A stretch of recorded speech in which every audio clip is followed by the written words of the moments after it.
when it's time for the LSU Sports Radio Network to come on, that's when you get me, Brandon Taylor, and our next guest, Marlon Favorite, 2007 national champion and member of the LSU Sports Radio Network. Fave, how we feeling?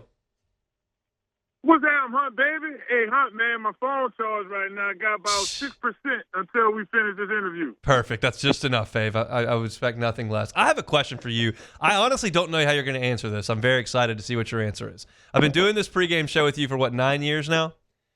Yeah. Okay. Wow, yeah.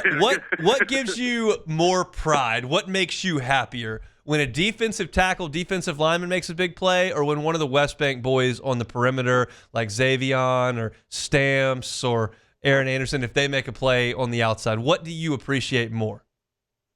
Now, why you going to do that to me, man? I want to know I don't know what you're going to say. See now, I got to go with the guys in the trenches. I love my West Bankers. I love them. But, Hunt, I'm not going to go outside of the trenches, man. You put me in a spot. I didn't know what you were going to do. I mean, home is home, but I guess you got to love the D lineman. So, in that vein, I got you to disrespect the West Bank. That was goal number 1 here. Let's talk about those guys in the trenches. Nobody can run the ball on LSU. What have you seen that's so much better from this group than what we've seen in the last 4 or 5 years? And all for all the folks from the West Bank who might just be hearing that understand after I say my answer. First and foremost, this group is playing lights out right now. So normally I have their back, but I love the way that we just shut down the run. I mean, we go into the Clemson game and just, Clemson's going to run all up and down LSU, and LSU's defense was this and that last year, and you have to give credit what credit is due. Coach Kelly went in that portal, and he went ham. Bernard Gooden and, bringing in Peyton and, just bringing in Paul Pyburn and all of these guys to add a little more thump to that defense. You got a full throttle Cal Perkins coming, the Weiss boys, just make the D-line look even better that behind us looks like that. So long story short, I just think that especially the way the defensive line is playing right now, I couldn't be more proud. One of the things that I wrote about this week for our website, LouisianaSports.net, that I want your take on in a big way. When you go back 3 years ago, Mekhi Wingo had to play 85% of LSU's snaps, and Jaquelin Roy right next to him played more than 70% of LSU's snaps. This year, the defensive lineman with the most snaps is Patrick Payton at about 61%, and none of the tackles have played more than 50% of the snaps. So they are rotating a ton of guys in, and they're not getting worn down. How big a deal is that for the defensive front when you're only having to play 45, 50% of the snaps?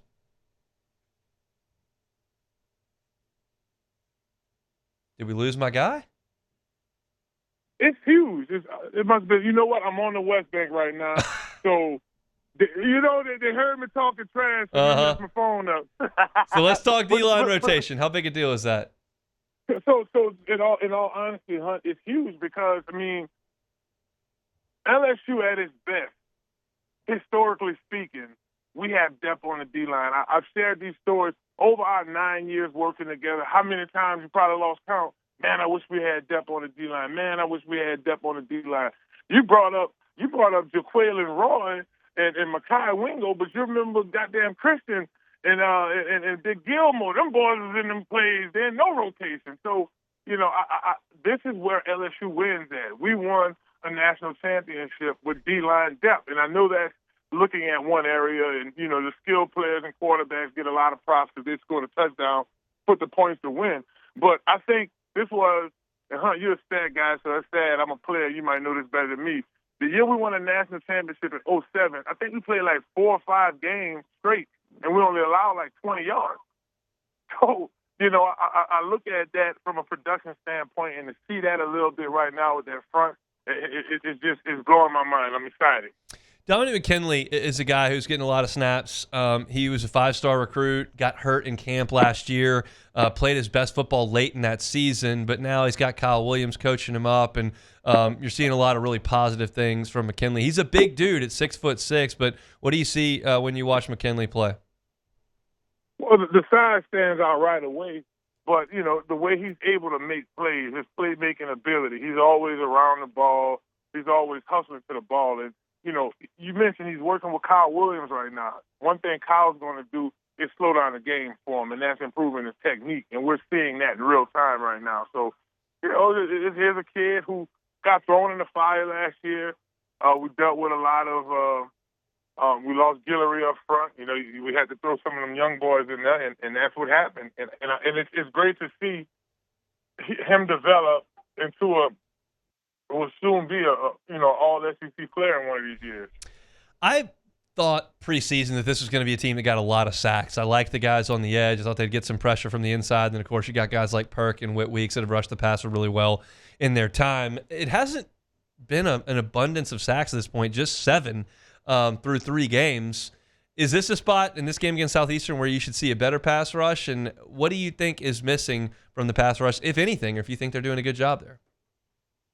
I just think they're doing a good job. I think it's the situation LSU has been in. A lot of those would have been sacks that turned into pressures. A.E., Harold Perkins to close out the Clemson game.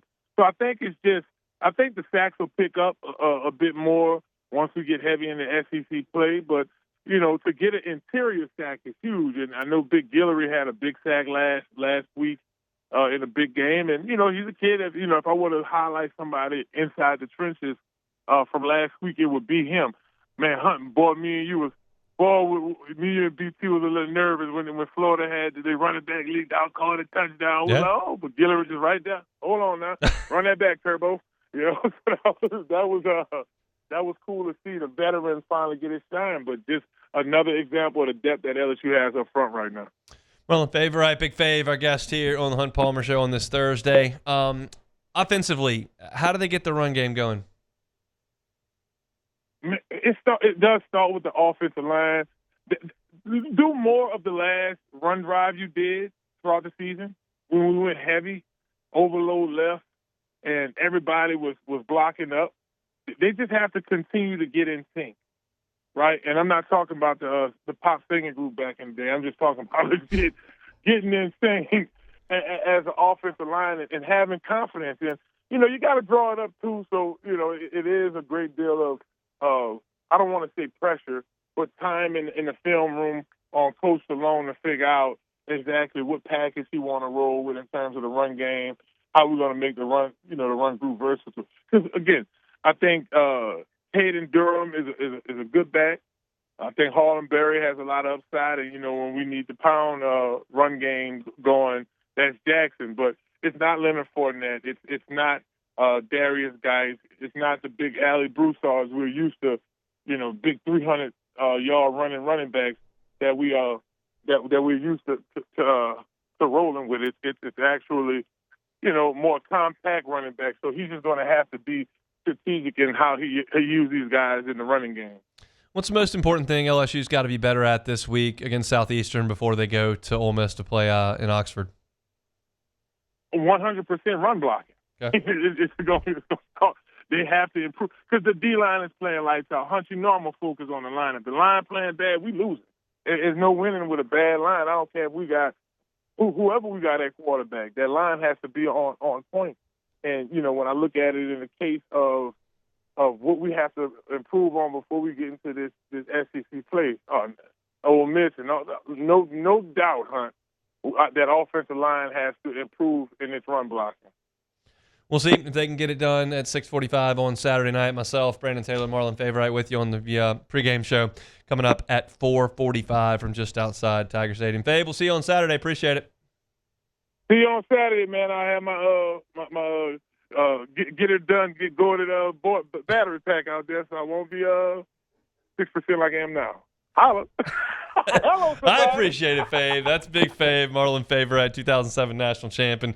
Teammate of mine on Saturdays on the LSU Sports Radio Network. My guy loves the West Bank and loves D-line, and those are really the only two things he wants to talk about. And so I wanted to juxtapose the two together and see who he would pick. He went with the D-line, had to stay inside the trenches, wouldn't give respect to the guys on the outside from the West Bank. So